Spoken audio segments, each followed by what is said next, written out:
Well, hi everyone. Welcome to session three. I want to start out the session just by talking a little bit about the textbook, the online textbook.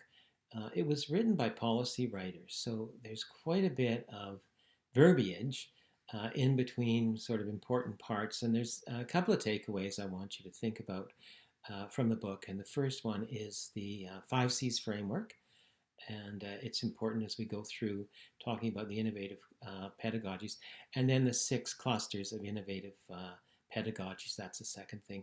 We're now going to be moving into the actual analysis of the clusters, and the first one is blended learning, and it is chapter 5, and that will be the reading assignment for session 4 next week is chapter 5. Today, I want to talk a bit about some of the philosophical constructs and some of the figures involved in kind of the history of learning environments. They're not all educators, but a couple of them I just wanted to talk about. The first one is Marshall McLuhan. My doctoral research focused on Marshall McLuhan and looked at some of his writings as they pertain to education, specifically art education, and mainly about computer technology and art education. So we're going to talk a bit about him. The other individuals are George Siemens, who worked at Athabasca University and at Red River College, and he, along with Stephen Downes, who worked for the Canada Research Foundation, developed the first MOOC course. And MOOC courses are massive open online courses. Some of you maybe have taken some online. There's all sorts of companies now like edX and things like that that offer courses on just all sorts of different subjects. We're going to talk a little bit about Seymour Papert and his idea of constructionism. We'll be getting more into that in more detail when we get into the parts of the course on computer technology and computational thinking. And then again, we're going to talk about Stephen Downes and his idea of personal learning environments, which is kind of an up-to-date version of what happens when you can design learning environments specifically for your personal needs. So we'll go right now to Canvas and I'll just go over some of these sites with you and give you a little more discussion about these ideas. So if we look at session 3, I wanted to talk about technological determinism, and that's why I brought in Marshall McLuhan's ideas. This idea that we shape our tools and our tools shape us, or thereafter our tools shape us. And that is a quote from John Culkin, who wrote about Marshall McLuhan, and it's sort of a reinterpretation of McLuhan's idea that the medium is the message. So when people started watching television, the message wasn't the Lone Ranger or Howdy Doody or these early television shows like I Love Lucy.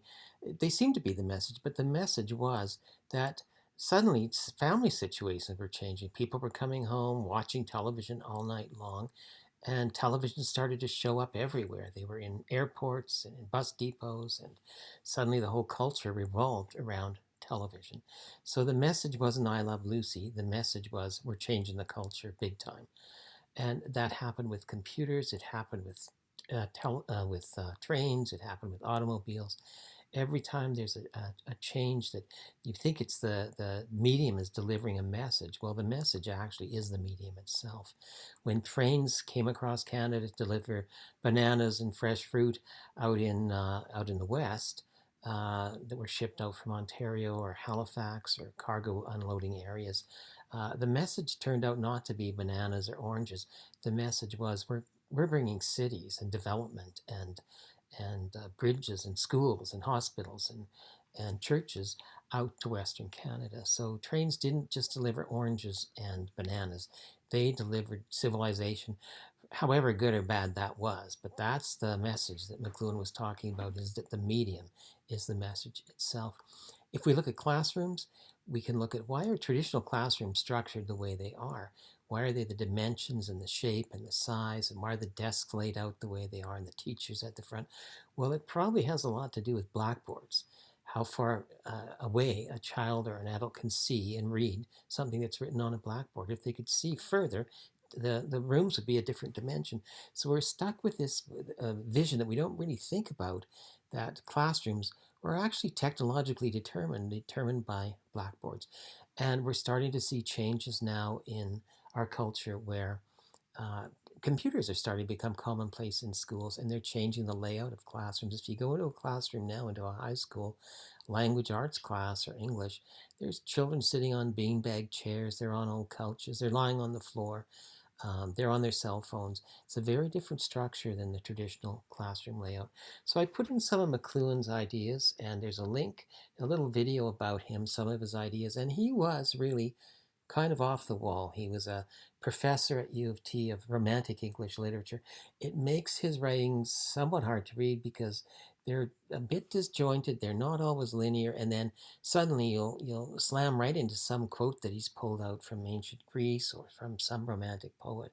And if you're not familiar with those subjects, and many of us aren't, they can be a little bit off-putting as you try to find some flow and continuity in his writing. One of his earliest books was called The Gutenberg Galaxy, and it talked about the influence that the printing press had on Europe in the 15th and 16th centuries.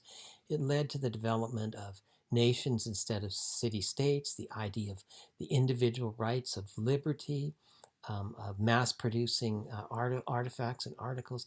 All of these things grew out of this one technology that changed people's ideas, and it allowed them to distribute information and communication and ideas throughout Europe and even over to the New World. So the things that happened with the printing press, he compared to the things that might happen with what he referred to as new media in the 1950s, which would be movies and radio and television. Now, he gained some notoriety and was asked, he kind of became a media consultant. The idea when you watch your news shows today, there's people sitting around on plush furniture. They're very convivial and casual. The language is casual. They're talking to each other. They're telling jokes. They're having a good time telling the news. McLuhan was consulted by one of the, I think it was ABC News, asked him to help them redevelop their idea of presenting the news, because before that, in the 50s and early 60s, people just a man sat behind a microphone with a suit and tie and horn-rimmed glasses and just read the news. And that's how the news was delivered in television up until McLuhan was consulted. And when we watch the news today, it has very much to do with the ideas that McLuhan suggested, that network television start producing the news that way. He gained some notoriety. He was asked in the late 50s to develop a new curriculum for the Department of Education in the United States. He was commissioned and hired to do that. He wrote a curriculum, and not too many people know about this. I think I'm the only one I looked this up in the National Archives. He wrote a curriculum, and the first couple of pages of it said, teachers really should be learning from their students, because students know more about new media than teachers do. Well, in 1959 or 58, if you presented that to teachers and told them they should learn from their students, it was a really far-out idea. And his new curriculum for the Department of Education in the U.S. really didn't go anywhere. They didn't adopt it. They kind of shuffled it back, under the carpet and forgot about it.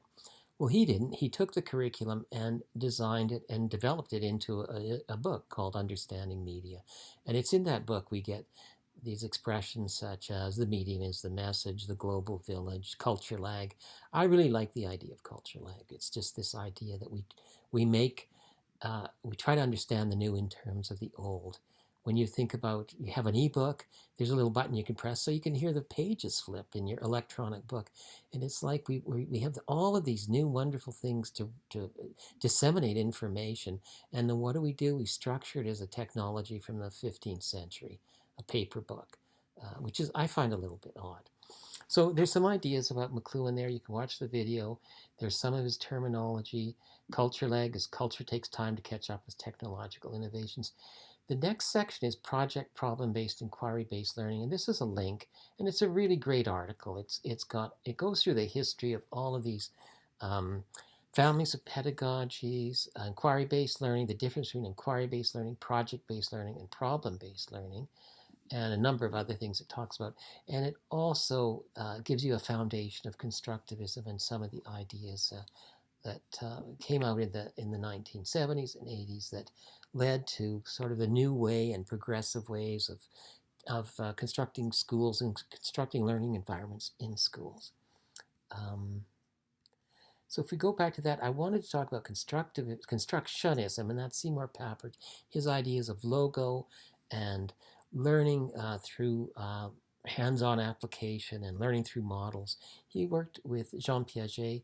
We're going to talk more about him, so I don't get into this in too much detail, but he developed the computer language logo, and it's still being used a lot today. Scratch is commonly used in middle, junior high schools, and it's very, very much a development or an offshoot of early logo languages.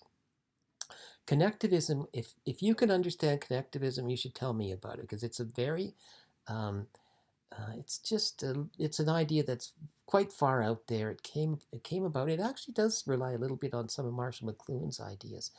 That it's about distributed computing. Back 20 years ago, when people were talking about increasing computer powers, they were thinking of tying all these computers together into one giant supercomputer, which they actually did. And now it's sort of taking humans and computers together and combining them into this idea of connectivism. And it's quite an interesting thing to read about. And there's a link there with George Siemens explaining more about what connectivism is. And it's sort of it's not a philosophy, it's an approach to understanding how computers and humans and interfaces and networks. It's kind of a human computer network. And the way we learn is through, according to George Siemens, through connectivism. The last area I presented here is on personal learning environments, and this gets into Stephen Downes' ideas, and just this idea that we can set our own learning goals, we can manage our own learning, and we can communicate with others in the processes of learning. So we can actually now reach a point where we can take different applications, different programs, and construct our own little network that we're at the center of. And it might be a little bit of Google, it might be some apps online, it might be some software packages we've downloaded, and we're connected in this way through our own personal learning environment. It's not a learning management system that's set up by the university. That's part of our personal learning environment, but it's a whole network of apps and software and connections that we've developed to meet our personal needs. And it's ever changing and ever growing. And Stephen Downes is another Canadian professor. He's actually, I guess he's more of an intellectual. He's not at a university, he's with the Canada Research Foundation. So that's it for session 3. Again, the readings for the next session, session 4, is chapter 5 in Panagia and Estance. And I hope you have a good week. And again, if you have any issues or questions about any of the assignments, the concept statements, or the journal article reviews, just email me. I'll probably get back to you right away. And again, have a good week, and we'll see you in session 4. Thanks so much.